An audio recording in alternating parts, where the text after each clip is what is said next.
In Beijing, a gesture long absent from the world stage has returned, a handshake between US Congressman Adam Smith, the Democratic chairman of the House Armed Services Committee, and Chinese Defense Minister Dong Jun. It is the first visit of a US House delegation to China since 2019, a gap of 6 years defined by pandemic isolation, deepening mistrust, and rising confrontation. This meeting at first glance seems ceremonial. Delegations facing one another across a long table, translators whispering, cameras capturing carefully choreographed greetings. Yet behind these scenes lies one of the most critical questions in global affairs. Can the United States and China still talk to each other without sliding further into conflict? Congressman Adam Smith wasted no time in stating his purpose. In his own words, "We want to improve communication between our two countries in general, and particularly between our two defense communities." It was a simple phrase, but it cut to the core of what has been missing. For years, the world's two largest militaries have either spoken past one another or not spoken at all. Incidents in the Taiwan Strait, tense aerial encounters over the South China Sea, and near collisions at sea have all underscored the risk of miscommunication. When armed forces operate in close quarters without talking, accidents can too easily spiral into catastrophe. Smith underscored another point. We are the first delegation from the US House of Representatives since 2019, and we believe these visits should be more frequent and the exchanges more in-depth. We want to open the lines of communication.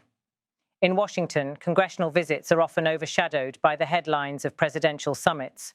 But in practice, these trips carry symbolic and strategic weight. They signal not only the executive branch's openness to dialogue, but also Congress's willingness to sustain relationships even through tension. For Beijing, the optics were equally important. Chinese Defense Minister Dong Jun responded carefully but clearly. He said, "Given the overall relationship between our two countries, I think your visit, Congressman, marks a positive step in strengthening communications between China and the United States. And I believe it is the right thing to do." His words acknowledged that US-China ties are strained, but they also confirmed China's interest in preventing a breakdown that could endanger both sides. The larger backdrop to this meeting is one of profound rivalry. Over the past decade, the United States and China have clashed over trade, technology, territorial claims, and influence. Washington has imposed sweeping restrictions on Chinese access to advanced semiconductors, citing national security concerns. Beijing, meanwhile, has accused the United States of encirclement, pointing to expanded military partnerships with Japan, the Philippines, and Australia. Both nations are locked in an arms race, not only on land, sea, and air, but also in cyberspace and artificial intelligence. It is against this turbulent canvas that the delegation's presence takes on meaning. By stepping into Beijing's halls of power, the lawmakers signaled that even rivals can keep talking. In fact, history suggests they must. During the Cold War, it was precisely the absence of dialogue that nearly pushed superpowers to the brink. The Cuban Missile Crisis of 1962 was resolved not because Washington and Moscow trusted one another, but because they communicated urgently, directly, and without delay. Since then, hotlines and military exchanges have been credited with preventing countless accidents. For the US and China, such mechanisms have frayed in recent years, leaving the world dangerously exposed to miscalculation. For Asia's allies and partners, this meeting sends a mixed message. On one hand, it reassures nations like Japan, South Korea, and the Philippines that Washington is not abandoning diplomacy, even as it strengthens military cooperation in the region. On the other, it reminds them that US-China competition remains alive, and that dialogue is as much about managing rivalry as it is about finding common ground. The importance of congressional voices in this process cannot be overstated. The United States is entering an election season in which China is once again a flashpoint. Some lawmakers demand ever harsher policies, calling Beijing America's greatest strategic threat. Others urge caution, warning that economic decoupling could trigger unintended consequences for global supply chains. Adam Smith's delegation straddles this divide by being bipartisan.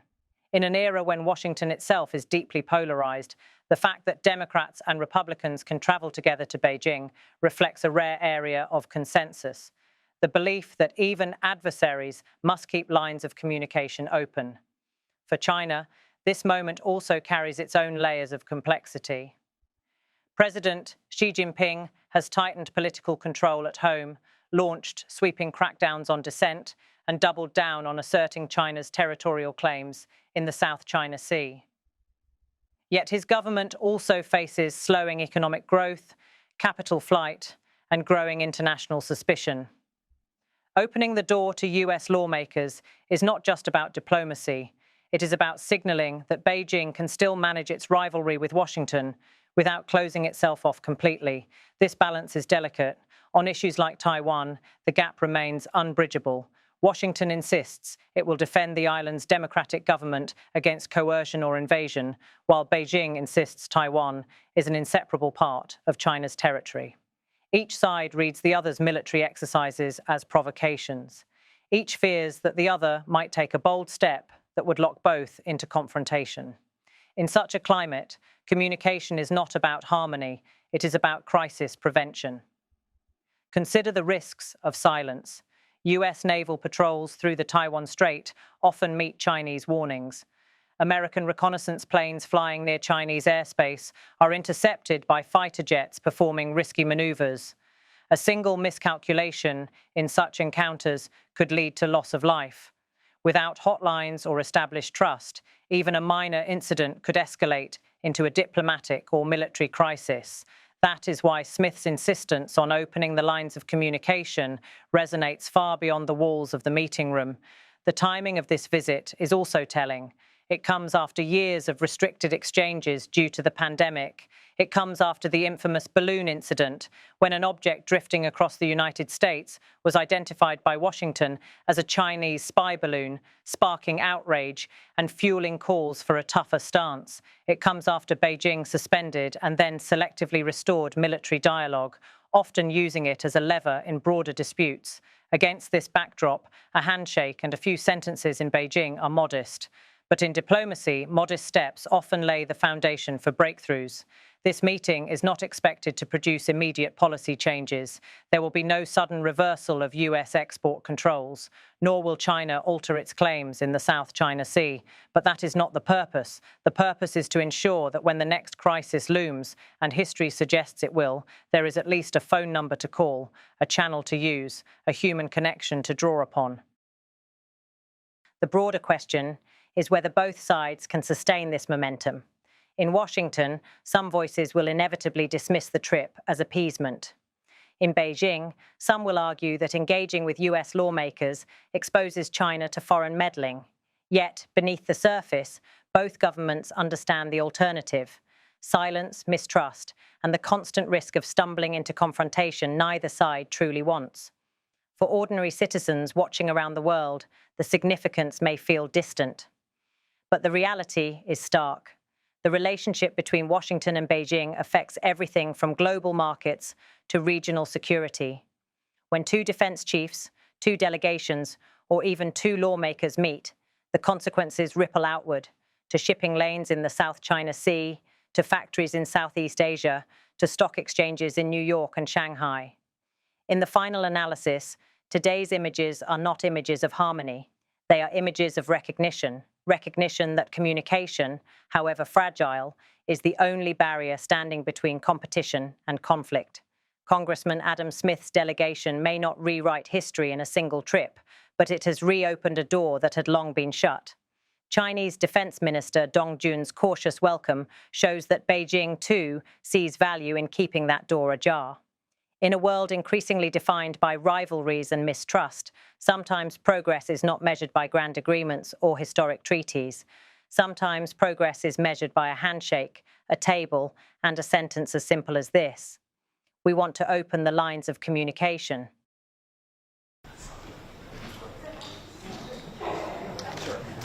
您好，部长，我是亚当·史密斯议员。Welcome to the bodybuilding, Congressman. 谢谢，非常感谢你，谢谢，非常荣幸跟你。你好，你好，这个是我是普渡大使。非常感谢到您。我们是第一次见到各位议员、大使下来。Congressman and Russian delegation here in Beijing, and we are very glad to have this. 记得健康稳定向好发展发挥积极的作用。